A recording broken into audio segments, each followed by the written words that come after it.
Fiancée told everyone I hit her just to get me banned from their wedding.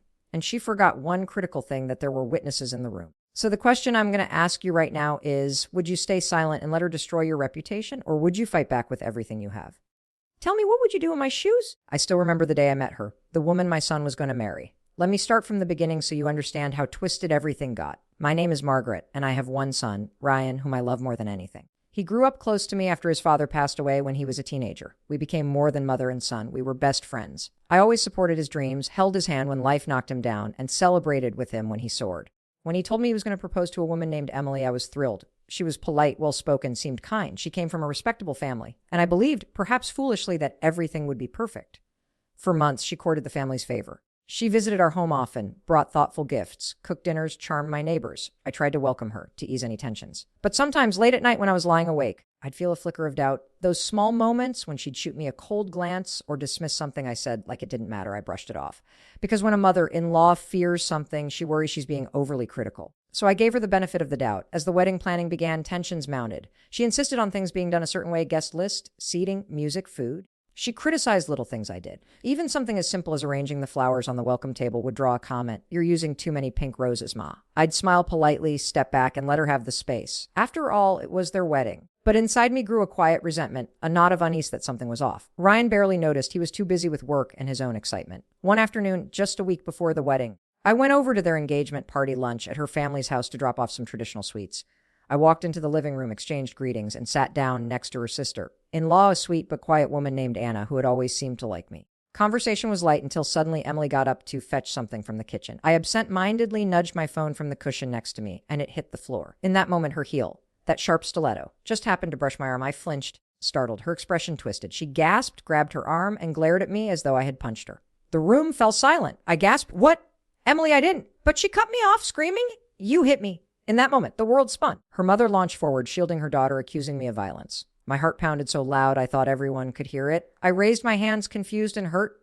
"I didn't hit you. I swear I didn't touch you," I protested. But she had already called security, told them I was out of control, insisted that I be escorted out. I was stunned. No one reached to confirm what happened. No one bothered to ask what really occurred. In seconds, I was being forced to leave this engagement celebration as though I were a villain. As I walked out, teary and trembling, Anna grabbed my hand softly and whispered, "Ma, I saw what happened. I saw her foot slip and touch your arm. You did nothing to her." But rumor spread among guests. She said her fiance's mother hit her. Social media lit up. Photo captions, whispers, gossip. Ryan and I were both traumatized. He rushed after me outside, asking, "Mom, did you do that? Did you hit her?" I shook my head, choking. "No, of course not." But he had already internalized the chaos, the lie. He told me later that he had confronted her, but she denied everything. She said I was old and unhinged, that I had a pattern of controlling behavior, that I snapped in front of everyone. And the world believed her. After that day, I was banned from all wedding planning meetings. They cut me out as though I were toxic. Ryan looked at me with hurt and confusion, asking for space. I begged him, "Just hear me out. Let's find the camera footage. Let's call Anna, or the maid who saw the phone fall." But he was so entangled in her version of events that he refused. I was left alone, drowning in shame and betrayal. I couldn't sleep. I replayed that moment on the couch 1,000 times. Did she intend this? How could it happen so fast? How could she so easily flip the narrative? For days I contemplated whether I was losing my mind. My friends gathered around me. One late night, my dearest friend Sarah said, "We need proof. You need something concrete to show to Ryan. You can't argue with people's perceptions." I agreed. The next morning, I called Anna and begged her to tell me exactly what she saw. Anna was hesitant at first. She was afraid of backlash, of being sucked into their drama. But I reminded her I needed her voice. She finally said she would text me her account of what she saw. That same afternoon, she sent a detailed message. "Oh, I saw her heel slip. I saw the phone fall. Margaret did not move toward her. I was 2 feet away and could see it clearly. She accused without truth." My heart pounded reading those words. I copied it, saved screenshots, backdated timestamps. I asked her if she would be willing to make a sworn statement in front of Ryan. She said she would if needed. Meanwhile, I hired a small private investigator, not to be dramatic, but to check on any CCTV footage from the engagement party venue. The banquet hall had a camera above the front door, but it wasn't pointed at the living room. The host's house did have indoor cameras, but they claimed they didn't record inside that room. It seemed frustrating, but I didn't give up. I pressed neighbors to share any party photos, checked social media posts from guests, hoping some candid photo would show exactly what had happened. A few people had posted images from inside to Instagram stories. I reached out politely, asking if they had time, stamp videos or pictures, anything. After days of requests, one guest, a distant cousin who didn't know the conflict, sent me a short video clip. In that video, you could see me seated immobile, facing forward. Then the phone falls. Then Emily flinches, grabs her arm. But there was no motion from me. You can see a faint blur from Emily's foot near my arm. That was what Anna had described. I froze seeing it. This was real proof. I compiled everything. Anna's statement, the video, screenshots into a folder. I called Ryan and said, "Please meet me at a cafe. I want to go through this with you." He reluctantly agreed. When we sat across from each other, I placed the materials on the table. I matched up timestamps, zoomed into the video, showed Anna's testimony. His face darkened. He looked at me with a mix of hope, doubt, betrayal. He said, "If this is true, then I need time to think." He got up and left, walking away from me. My heart cracked. But I resolved that I had to fight for my truth. Then came the day of the rehearsal dinner. The night before the wedding, they had reluctantly allowed me to attend, but under strict rules. So I showed up watching from the sidelines, hoping to observe everything without stirring up more drama. To my surprise, Emily approached me in the lounge area. She whispered harshly, "How dare you show up? You're not welcome here." My voice trembled, but I said, "I'm here because I'm innocent. Look at your own video. Look at Anna's statement." She sneered and turned away. I clenched my fists, but I controlled my anger because I knew how much was at stake. I walked away before the confrontation escalated. I needed to let the next day, the wedding day, play out in my favor. That brings me to where we are now, hours before the ceremony.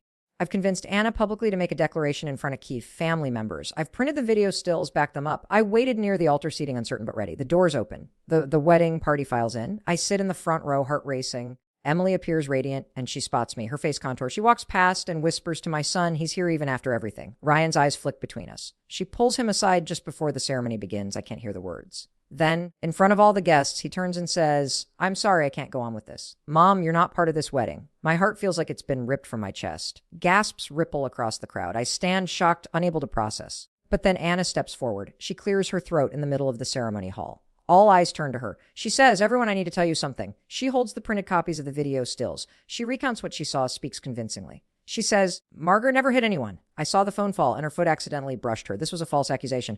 The hall goes dead silent. People murmur. Emily's face flushes red. Ryan turns stunned. Emily's family protests, but Anna shows text messages, her sworn statement. I feel tears in my eyes as the weight of all those rumors and lies start to unravel. Then Ryan said, "Emily, is this true?" She stammered, tried to respond. But the momentum was lost. The officiant paused, asking for calm. Some guests walked out. Emily stormed out, sobbing, dragging her mother with her. Ryan ran after her, tearing himself from his own vows. People turned to me. I stood there trembling but relieved. They apologized, asking what they could do. Some family members hugged me, ashamed for how fast they believed the lie. Ryan returned, tears in his eyes. He said, "Mom, I'm so sorry." I just nodded, couldn't speak. We walked out together, leaving the ceremony hall. The wedding was postponed indefinitely. In the aftermath, Emily's reputation in the family crumbled. Some of her friends distanced themselves. Her family accused us of humiliating them, but we offered to privately discuss to seek peace. Ryan and I moved into a quiet space. He couldn't marry someone who could so jeopardize our relationship with a lie. Over time, with counseling and honesty, we rebuilt trust. Emily tried to contact Ryan, apologized to me, blamed stress, said she didn't mean that false accusation, but by then, no one trusted it. Anna supported us openly. Her bravery saved everything. I never dreamed that my own child's partner could attempt to tear me down so viciously. But I learned something: evidence matters. The truth, meticulously documented, can expose lies even when so many believe the false story. So that's where I stood, betrayed, silenced, fighting alone. And I had to make a decision. Do I accept being erased, or do I stand up and risk everything to reclaim my name? Before I tell you the last part, pause and comment below. If you were me, would you confront the lie head on publicly or let it fade away to preserve peace? Here's what happened next. After Anna's public declaration, the situation escalated. Emily's family insisted on private talks. Ryan, shaken, demanded answers. He contacted more guests who had been present that day, and they all came forward confirming they saw no physical contact from me. One of her bridesmaids messaged me apologetically, saying she regretted believing the lie so quickly. The story spread, but now people were hearing both sides. Emily tried to threaten defamation, social pressure, but we were armed with proof.